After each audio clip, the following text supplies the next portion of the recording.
here with Music Marketing TV. Today we're checking out Diva and we're going to be making a nice ARP sound. So this is what the ARP sounds like.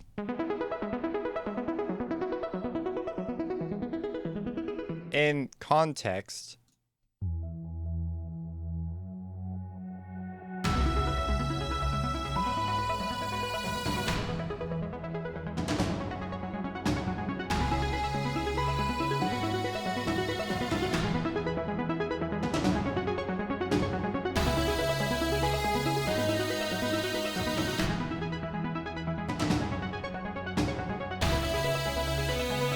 what each of us does, how each of us acts, has an influence on this question. yeah, so it's a good time. It's good stuff. So it's a background ARP doing its job, and there's a lot of variation you could do to this if you want it to be a more forward element.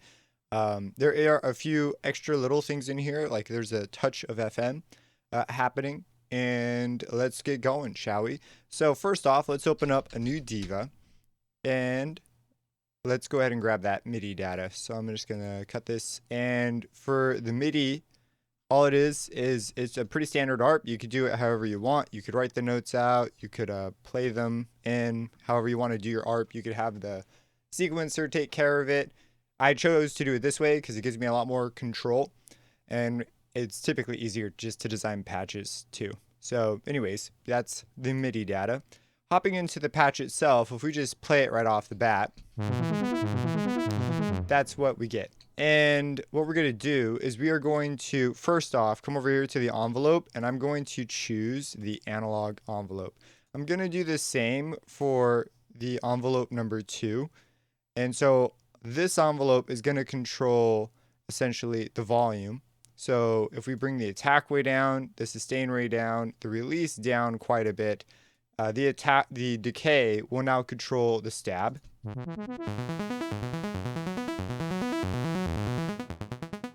As you can see.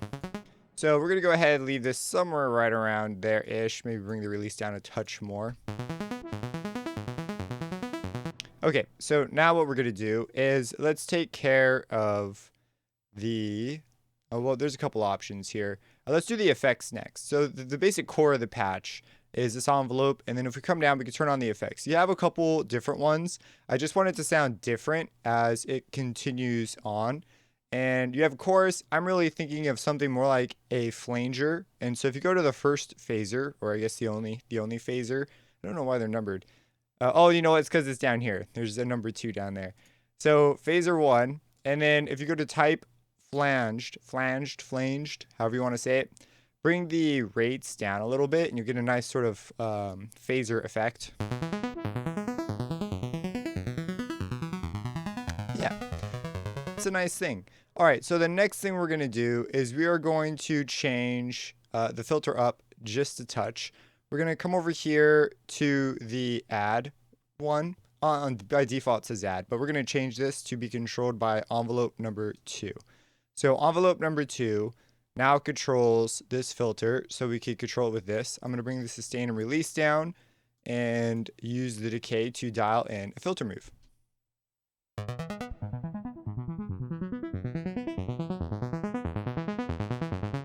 I'm also going to bring the lag all the way down because I believe that's what's causing the issue with the... Yeah. Okay, so let's bring this decay up so we can get more filtering happening. Oh, and one other thing we need to do, bring the envelope to mod depth up. This will give us a little more control, because without it, this doesn't do anything, as you could hear.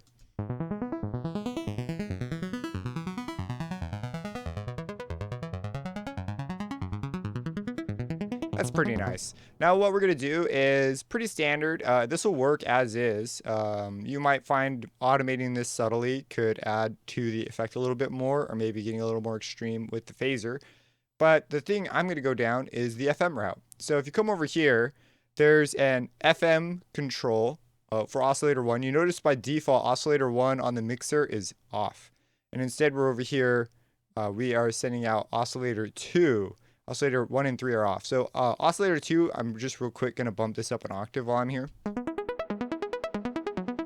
I think that works pretty well. By the way, plate 2 is on. We're going to come back to revisit this, but mostly just want to turn the flanger on. Okay, so with this on, we can do FM. We could send this to places. So if we bring up the FM a touch, you get those sort of lovely effects. So maybe just bringing it down a little bit will be nice and exactly what you want. Or what I recommend is turning on the sync, and now it'll be super accurate.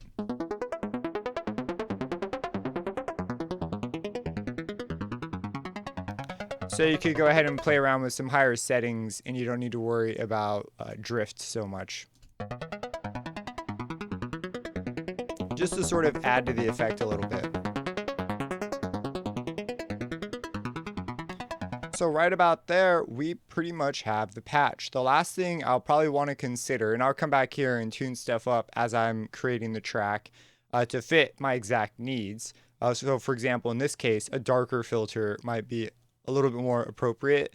What I mean by darker is just a lower cutoff, a darker sound, less high frequency. But I'm going to come down here to the effect, and you could try bringing down the decay and the damping. If we're bringing the damping way down, you get this sort of like, sounds almost like they're in a basketball court or something. So I'm going to go for a bit more opens, bring the damping up. Play around with the decay.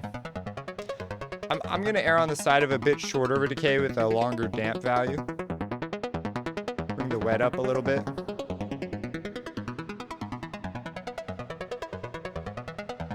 And you can hear that phasing all through there as well. So that's something that's going to be a taste thing. If you like it, keep it. If you don't keep it. And that's pretty much it. Pretty straightforward patch. If we go ahead and just check it out now, we get a better sense of where we're at.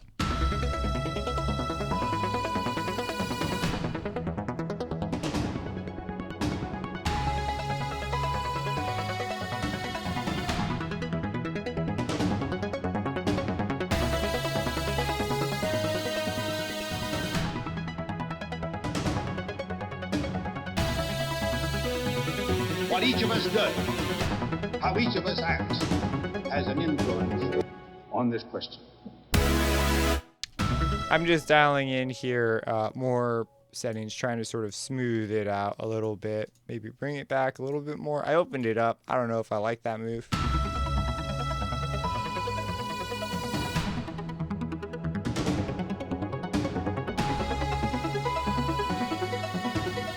I'm going to lose the sync.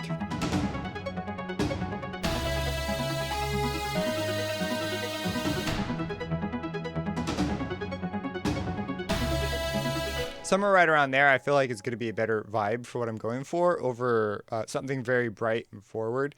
So in solo, that's where I decided to land. But it's a nice little background element, fills up the space. When the listener is listening, hopefully they're not tuning in to the ARP. That's not my intention. They should be focusing in on the lead and, you know, the big drums and all the other stuff.